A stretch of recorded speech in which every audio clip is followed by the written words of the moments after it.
Now here's the reality. It's fact, not fiction. You are sitting on a plane. You're boarding the plane in the national capital of India for Leh at 6:08 in the morning. It's a SpiceJet plane. 6 minutes into the take, against the backdrop of daybreak and a beautiful sunrise, you suddenly look to your right towards the wings and you see the flames of fire on the wings of the plane. Your plane is on fire. Ladies and gentlemen, these are real visuals. This is the reality that the Civil Aviation Minister does not want you to see. This is the reality SpiceJet does not want you to see. This is the reality DGCA does not want you to see. Because at the cockpit, at that very moment while you're sitting in the plane, there are calls of Mayday, Mayday, Mayday, Mayday. That is a flight emergency. The flight circles back. There's engine failure in one of the engines, lands at 6:49 p.m. Ladies and gentlemen, and as you get off the plane, you realize this is the same SpiceJet. This is the same SpiceJet that does not have the money to pay the Bangladesh government, which is why it had been, I don't know the present situation, not allowed to fly in Bangladeshi airspace. They're out of money. Who is the owner of SpiceJet? This is the same SpiceJet, ladies and gentlemen, when another SpiceJet took off from Patna to Delhi on 19 June 2022.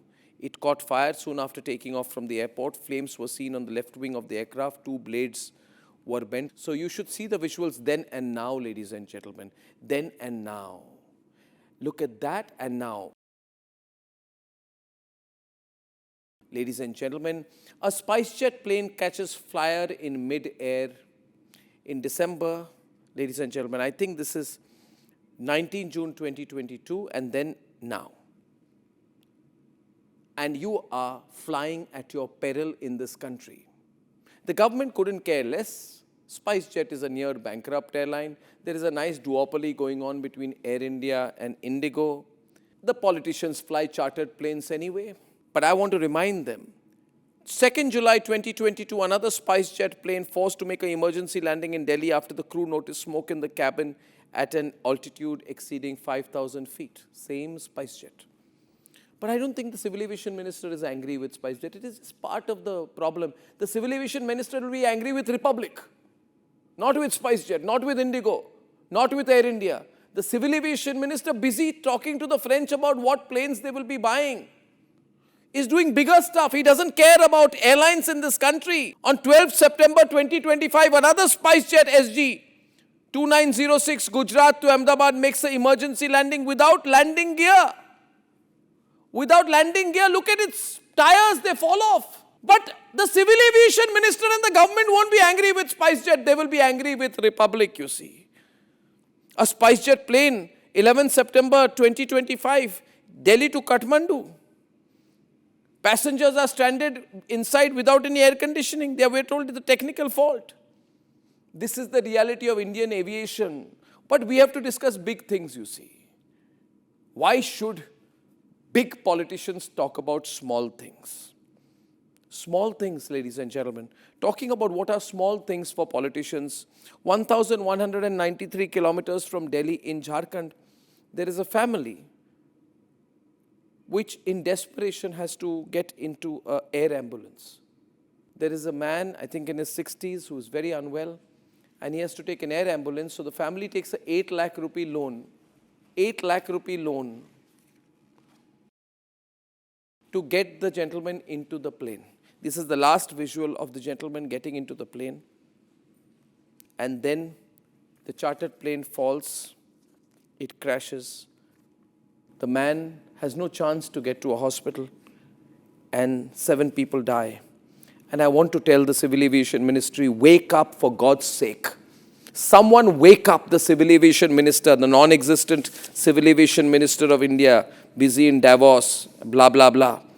Because, as I have details today, this chartered plane which crashed, there is a judgment dated December 24, 2025, in a writ petition dismissed by the Delhi High Court, where the Delhi High Court says that MS Redbird Airways Private Limited, along with related entities, had conflicts of interest by having direct ownership interests.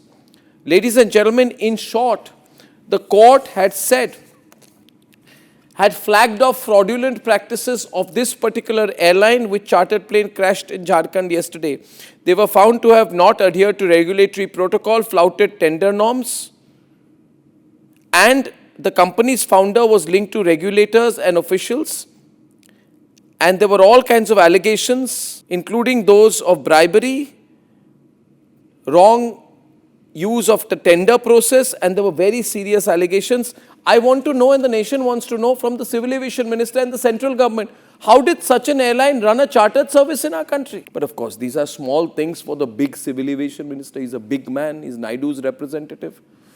Chandrababu Naidu's own representative in Delhi. Why should he bother about small things? Let him meet French diplomats about big commercial deals. Ladies and gentlemen, all the papers are with me, and we need to expose all these people. Because also today, let me tell you, 1,500 kilometers from Ranchi, and this is the brilliant state of civil aviation in our country. I'm sure we are moving towards some Viksit Bharat. A Pavanans helicopter crashed into the sea. All in one day. This happens in Mayabandar, in the Andaman Sea. Now, what these people, these DGCA people say, it's not a crash, it's a short landing. You can change the words DGCA, but get your reality checked. This is a crash. It happened into the sea. It is a crash. Now, let me tell you about why I'm so angry with these people is because it's been 8 months after the flight AI-171 crash. It happened on June 12, 2025. Till today, we do not have answers. Till today, as to what happened in that plane. We are told the Aircraft Accident Investigation Bureau is investigating. I have no faith in them. This is a fraud investigation because inside AIB are DGCA officials. These are the same DGCA officials who oversaw all the malpractices in Air India and allowed it to happen. Do you expect them to have a real investigation? As far as the parliamentary panel is concerned, I have even less faith in them. And let me tell you why. Because this Civil Aviation Ministry, the central government has created an absolute horrible mess. I want to ask the central government, how was Tata Sons allowed to bring in a former Civil Aviation Secretary, Pradeep Singh Kharola, on board as a top advisor for Air India? Is the central government aware that Kharola was Civil Aviation Secretary between February 2019 and September 2021? This is the period when he oversaw the privatization and disinvestment protest, which ended in handing over Air India to the Tata Group. Now the same man is employed by the Tatas. Can you imagine? You're sitting as Civil Aviation Secretary. Mr. Kharola, come on my program. I want to ask you a few questions. Were you Civil Aviation Secretary between 2019 and late 2021? Were you responsible for the disinvestment and privatization of Air India in a key position? Were you in that position? Was it part of your fiduciary responsibility to hand over Air India to Tata? And now you are a Tata employee. You're a Tata advisor.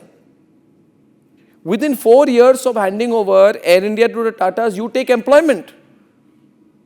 The Tatas employs. I don't know whether this is legally or illegal or illegal, but I want to ask the Tatas, is this ethical? Is this good convention? Why is the government allowing it? If you are told there's a cooling off period, is it only to be looked at technically? Tomorrow, is it true or not that top officials from certain petrochemicals ministries also get employment with petrochemical majors? Civil aviation officials get employed with airlines. Is that right? Is it ethical? If on the one side you are doing a favor or doing business with a private company and after some time you roll over to the other side and you get employed with the very same company so that you can handle the regulatory environment. Is this correct? Should we not ask these questions to the Tatas? Would Ratan Tata have allowed it? Would Ratan Tata have allowed it? Mr. Chandrasekharan, the nation wants to know. Now the fact is, ladies and gentlemen, too much conflict of interest, everybody in everybody else's hair. These questions are not good. These facts are not acceptable. The government should look at these things in detail. There is too much of an incestuous behavior within the civil aviation fraternity, between the ministry, between DGCA and the private companies. I want to share one more fact which is quite remarkable as far as civil aviation in our country is concerned. And that is this. Is there a unit in DGCA which is of Flight Operation Inspectors, FOI? And is it true that the FOI hires pilots from airlines like Air India, Indigo, Akasa, or people on deputation? How many FOIs are there from different airlines in DGCA? In that sense, is DGCA, therefore, pulling in the interests of private players again? How can you be part of a private sector, part of the government at the same time? How can you be? How can you be civil aviation secretary one day and then get employed by Air India the next moment when you were in the exact position which took the decision to hand over Air India to the Tata Group, to Air India? Now, ladies and gentlemen, these are questions many of these people may say that technically it's not wrong. Well, if it's technically wrong, in terms of convention, is it correct? In terms of ethics, morality, and the aspects that are sometimes overridden, is it right? Ladies and gentlemen, crash after crash in a country where the Supreme Court has to pull up these airlines for the prices they make the common man pay. Ladies and gentlemen, let's look within and realize if this mess were to be a mess that did not concern you and your family's safety, if you were never to take a flight, even then I would have said someone you know is going to take a flight somewhere. It is time for you to raise your voice and realize you too are a stakeholder in the civil aviation business, not just the private players and the bureaucrats, and of course the netas. You matter.